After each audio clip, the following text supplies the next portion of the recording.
Bonsoir, un cadre un peu particulier pour cette nouvelle édition du journal de la rédaction. Vous le voyez, nous sommes installés dans un parking à Montigny-le-Bretonneux, le P10, aux abords de la gare, aux abords également de la Nationale 10. Et pourquoi ici? Tout simplement pour un anniversaire. Le 15 septembre 1984, la compagnie Black Blamber a donné son tout premier spectacle, première représentation de son premier spectacle. On va en parler avec l'un des fondateurs de la compagnie, avec des danseurs également. Et je rejoins Jean de Gémade. Bonsoir Jean. Bonsoir Wilfried. On est un petit peu chez vous ici. Oui, c'est vrai. C'est ici que tout a commencé. Premier spectacle, 15 septembre 84. Ça s'appelait J'en ai tout à foutre. Absolument. Et pourquoi ici? Alors on est chez nous parce que on a habité ce lieu. On en a fait un lieu de spectacle, on en a fait un lieu de la communauté, de ce récit, de cette histoire de danse que nous avions vécue d'abord sur Saint-Quentin au préalable et ensuite à Carhaix en Bretagne où nous avons fabriqué un spectacle, nous avons ramené dans ce parking. Donc c'est un dispositif qui faisait 70 mètres de long. C'était devenu magique entre la voie ferrée et la Nationale 10. Le spectacle s'appelait J'en ai tout à foutre. Le but c'était de faire passer un message, quelque chose, ou c'était de s'amuser simplement avec des danseurs, une quarantaine? C'était de s'amuser, certainement. C'est toujours de s'amuser. Je pense que quand les artistes arrêtent de s'amuser, il y a quelque chose de cassé. Mais c'était surtout de montrer qu'il y avait un certain nombre de jeunes gens et de jeunes filles qui pouvaient faire peur aux autres dans la rue, qui dansaient sur les parvis, etc. Et qu'ils avaient un véritable talent, une véritable capacité à s'exprimer. Et il y a 30 ans, je ne me suis pas dit ça, mais on a vite compris que nous étions en train de construire une partie du récit d'une ville en train de naître. Voilà. Vous vous souvenez des réactions à l'époque? Libération, par exemple, était là et a comparé le spectacle à un West Side Story, en quelque sorte. Les nouvelles de Versailles parlaient d'un symbole de la ville nouvelle. Oui, le symbole, c'est ce récit qui se construit, des gens qui font des histoires ensemble. Autant le faire de manière esthétique et puis faire plaisir plutôt que de faire pitié, ça c'est sûr. Et puis, effectivement, c'était avant le début de la saison, donc on a eu la chance d'avoir toute la presse, y compris la presse nationale, régionale, etc. Et personne n'avait jamais vu ça parce que les gens voyaient bien, comme nous, les danseurs dans les rues, avaient suivi l'émission de Sydney.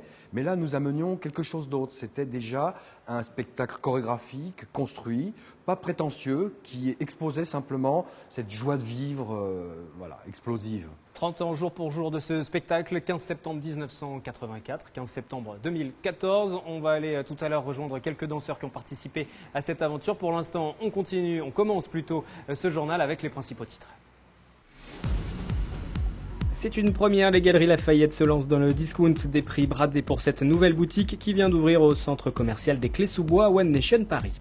Former un chien guide, un travail de longue haleine qui entraîne des délais longs pour les personnes déficientes visuelles, un centre d'élevage est en chantier à Buc. L'objectif est de pouvoir remettre environ 80 chiens par an. Trouver un babysitter, un casse-tête pour les familles, surtout en période de rentrée, synonyme de nouveau rythme scolaire, la ville de Versailles vient donc d'organiser un nouveau rendez-vous basé sur le modèle des speed dating.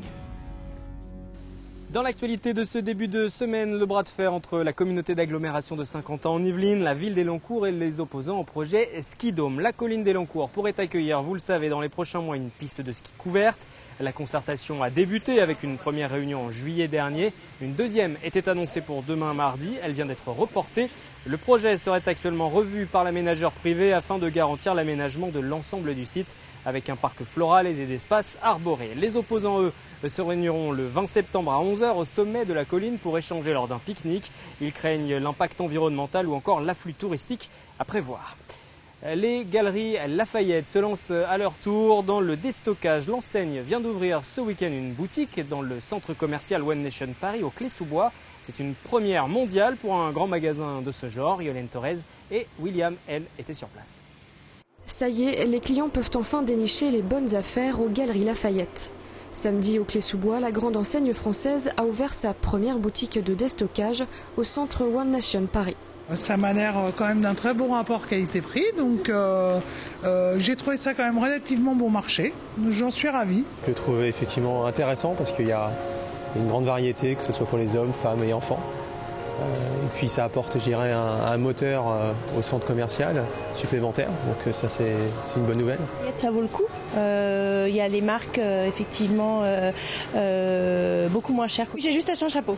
Les clients ne sont pas les seuls heureux, les autres boutiques du centre commercial voient d'un bon œil ce nouveau magasin.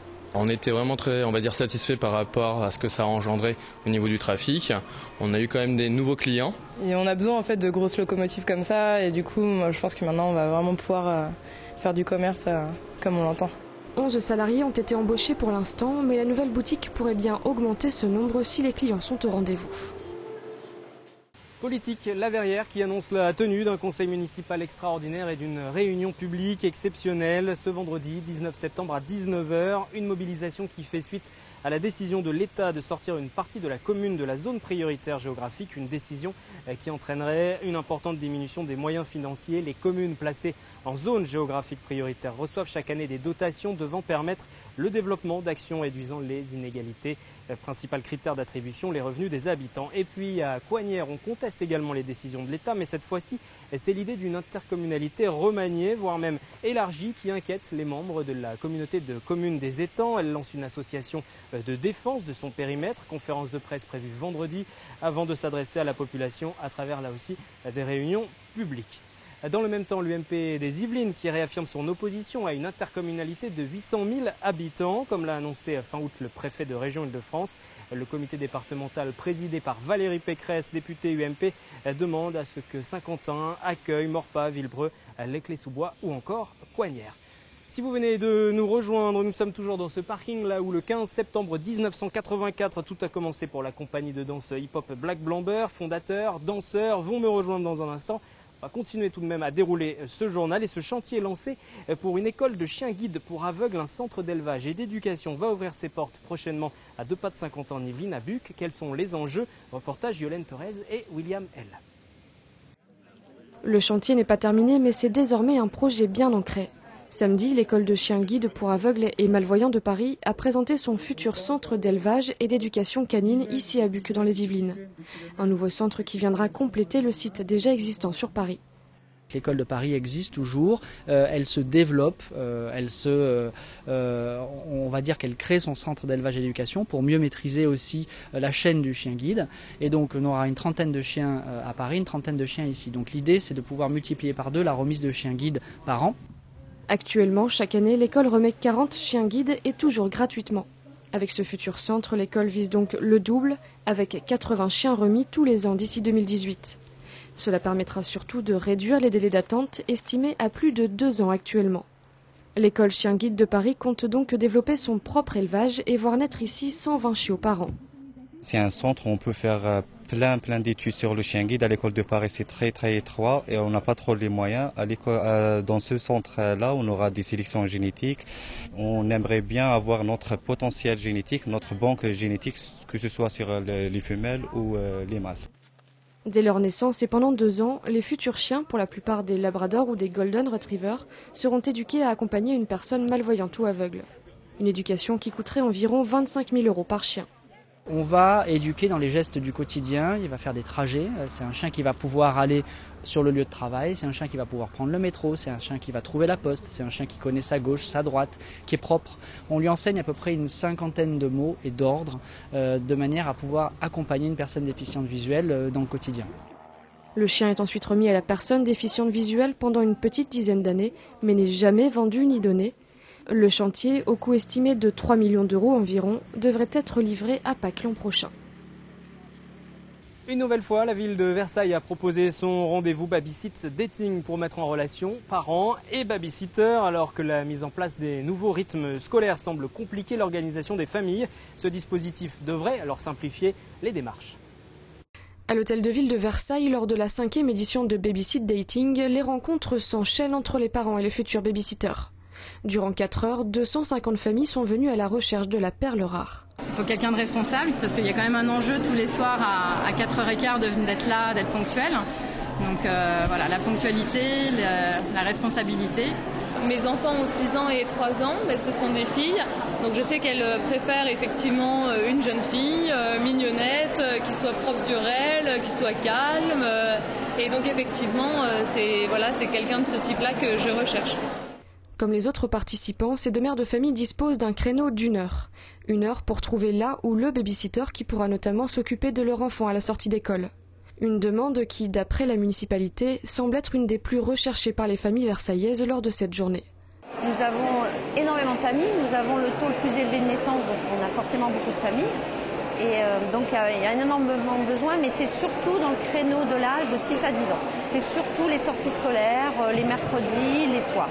Pour les jeunes recrues, ces rencontres sont un bon coup de pouce pour trouver leur premier job étudiant. Je trouve ça mieux parce que du coup on rentre en contact avec les parents et du coup c'est plus rassurant, on sait à qui on s'adresse, chez qui on va faire des babysitting après et c'est mieux que mettre des petites annonces dans la rue, on ne sait pas qui vous appelle après pour faire quoi, etc. C'est fait par quartier, donc du coup je peux facilement regarder les quartiers où je vis et voir pour que ça soit proche en fait, en fonction de la proximité. La municipalité ne s'arrête pas là, elle proposera des formations à l'accompagnement des enfants aux vacances de la Toussaint.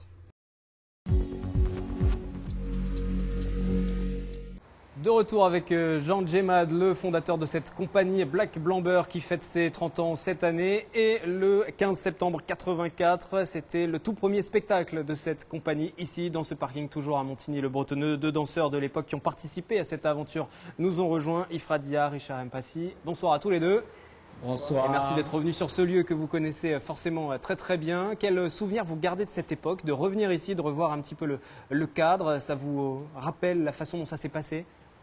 Je dirais beaucoup de choses. Déjà en rentrant dans le parking, j'ai eu des frissons. Donc beaucoup de souvenirs. Pour moi, c'est la genèse. C'est vraiment la genèse Black Blamber. Tout a commencé ici, quoi. Dans ce parking. Pour vous, c'est pareil? Des frissons en arrivant un peu sur ce lieu? Voilà, ça réactive plein de souvenirs, des émotions fortes et,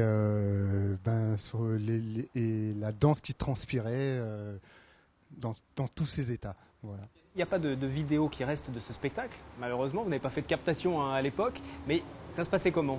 Il y avait 40 danseurs ici, il faut imaginer. Alors, ce n'était pas tout à fait à cet étage du parking, mais il y avait 40 danseurs. Oui, il y avait 40 danseurs, il y avait une dizaine de techniciens, il y avait 8 musiciens, et puis il y avait tout le personnel de la PASC à l'époque, la Maison pour tous, parce que c'est quand même une opération très lourde qui a été portée par l'ensemble de l'institution, et donc il fallait transformer ce lieu en lieu de spectacle et en même temps lui garder sa valeur objective de parking, de lieu urbain. Avec un lieu de vie, peut-être qu'on l'a entendu passer, il y a le train aussi, il fallait composer avec tous les éléments extérieurs. Ouais, mais c'était bien des fois le train, parce que le début du spectacle c'était sur un saxo. Et c'était Richard Rowe qui faisait l'entrée. Et à chaque fois, le boogie collait bien quoi, avec le passage du train. Tout ça, c'était un son de ville de bonne qualité. Ouais. On va rappeler peut-être un petit peu l'histoire de ce spectacle, l'histoire de cette compagnie aussi. Finalement, tout a débuté par ce concours que vous aviez lancé à travers 50 ans en Yvelines pour caster un petit peu les danseurs. Ensuite, ils ont eu une petite formation et ensuite ce spectacle. Lorsque vous avez entendu parler, vous tous les deux, de ce casting qui était lancé un petit peu, de ce début de spectacle, cette opportunité que vous offriez de danser au-delà du fait de le regarder à la télé, parce qu'on l'a évoqué brièvement tout à l'heure au début du journal, il y avait cette émission à la télé avec Sydney qui amenait la danse de rue. Vous l'avez vu ça et vous vous êtes dit c'est ce que je veux faire aussi, et en plus j'ai l'occasion de le faire à Saint-Quentin, dans cette ville nouvelle qui se crée, il faut que j'y aille. Comment ça s'est passé? Comment vous avez eu connaissance déjà de ce casting, de cet repérage? Alors, la première image qui me revient en tête, puisqu'on s'entraînait au niveau du pas du lac, et j'ai souvenir de gens qui arrivent et qui nous proposent cet événement. Et d'emblée, on s'est tous regardés dans le blanc des yeux et on s'est dit on va y aller, on va foncer quoi. C'était une chance inouïe quelque part qu'on puisse nous offrir un espace d'expression quoi. Vous dansiez déjà en voyant un petit peu cette vague qui arrivait des États-Unis. Vous vous êtes dit nous aussi on va faire pareil. Et vous êtes allé carrément les chercher. Oui, mais vous n'avez moi, pas attendu qu'ils viennent vous voir. Moi, c'est important de le dire, ça. Moi, j'ai fait le travail d'observer sur la ville ce genre de pratique et d'expression. Et surtout, j'ai fait le constat que j'avais là déjà des vrais danseurs. Des gens qui étaient des vrais danseurs, ça veut dire quoi pour moi et pour Christine, qui a cofondé la compagnie avec moi? C'est des gens qui ont un vrai plaisir à danser communicatif, qui ont déjà une sorte de talent de respiration du corps qui prédispose, et puis qui finalement, on le sent, ont besoin de danser pour vivre, quoi. C'est une nécessité. Et ceux-là, on les a vraiment sentis. Ensuite, on a organisé un concours pour voir un peu ce qu'il y avait comme matériel et la capacité qu'ils auraient à construire une mémoire, à travailler ensemble sur un espace. Mais c'est d'abord des vrais danseurs. Je tiens vraiment à le dire, vrais au sens de Pépé, qui est décédé malheureusement quelques années après, répondait aux journalistes, moi j'ai commencé à danser dans le ventre de ma mère. Mais c'est sûr, il y a des fois où les gens arrivent avec déjà le truc. Alors après, il y a un travail à faire.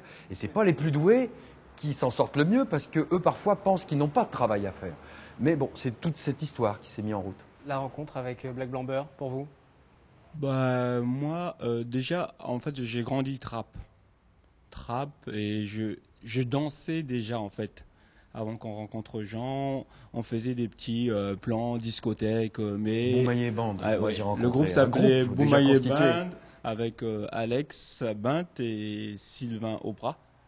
Et les filles Marilyn, Sylvie, Max Laure, on avait déjà composé un petit truc. C'était pas du lourd, mais à l'époque, ça faisait quelque chose, un côté funky, jazzy. C'était pas du breakdance, parce que nous, on l'a vu arriver après le hip-hop. Donc déjà, on avait un petit truc chorégraphié. Donc pour le concours, c'était facile pour nous, parce qu'on avait déjà une petite chorégraphie.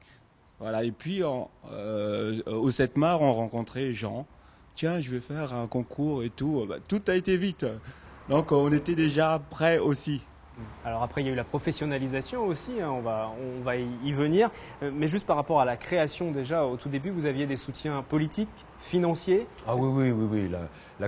Ce qui est la communauté d'agglo d'aujourd'hui, qui s'appelait le syndicat d'aménagement, parce que c'était encore une vie nouvelle en construction, a apporté son soutien total. Alors ça veut dire quoi? Ça veut dire aussi que les politiques s'investissaient parce qu'ils voulaient acheter d'une certaine manière peut-être une paix sociale? Oui, certainement, mais ils le faisaient du meilleur à loi. Je pense qu'ils avaient compris qu'au pire, ça occupait les jeunes. Donc je pense qu'il y en a beaucoup qui étaient sur ce versant-là. Mais la plupart d'entre eux étaient des gens, et encore aujourd'hui, qui sont restés parmi nos amis. Je pense à Marie-France Simonet, qui à l'époque était responsable, chef de cabinet de Roland Nadeau, maire de Guyancourt à l'époque. Roland lui-même et la plupart des élus étaient convaincus des vertus émancipatrices de l'art. Ce qui est une question qui se repose sérieusement aujourd'hui. Ils savaient qu'à partir du moment où ces jeunes, avec ces talents, étaient confrontés avec des artistes, certes des éducateurs, mais surtout avec des artistes, il y allait avoir une capillarité, un échange. Et tu parlais de professionnalisation. En fait, la bonne idée peut-être de Black Blamber, c'est que le spectacle que nous avons construit est une sorte de spectacle école. Et l'aventure même de construction du répertoire est le parcours de professionnalisation. Pour nous, ils ont été professionnels le soir du 15 septembre parce que le spectacle était abouti et qu'ils étaient payés pour cela, symboliquement, correctement, mais payés. Pour nous, un professionnel, c'est quelqu'un qui est payé pour le faire. Voilà. You got it, boy! Yo! Les B3 entendez Black Blamber ont le hip-hop au beau fixe. Avec Rap Petit Pas, leur dernier spectacle en date, dont la première représentation aura lieu jeudi prochain, ils reviennent en force chez eux, à Trappes, après 10 ans de tournée, avec une dernière apparition très remarquée en Afrique du Sud. C'est en tenue décontractée, survêt, collants, baskets et foulards, qu'ils répétaient cette semaine à la Meurise. L'occasion à la pause de s'offrir une petite visite guidée des coulisses, café en main, et de découvrir les autres B3. On y va? Il y a vraiment une symbolique forte sur le nom Black Blamber. On parlait aussi d'acheter la paix sociale, mais il y a un nom que vous avez choisi et qui a un symbole très fort. Aujourd'hui, je vais vous poser la question à vous qui étiez au tout début. La même aventure est possible?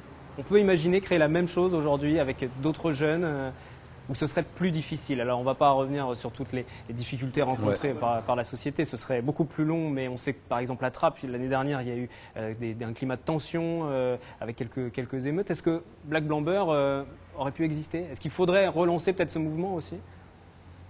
Je pense que le mouvement il perdure.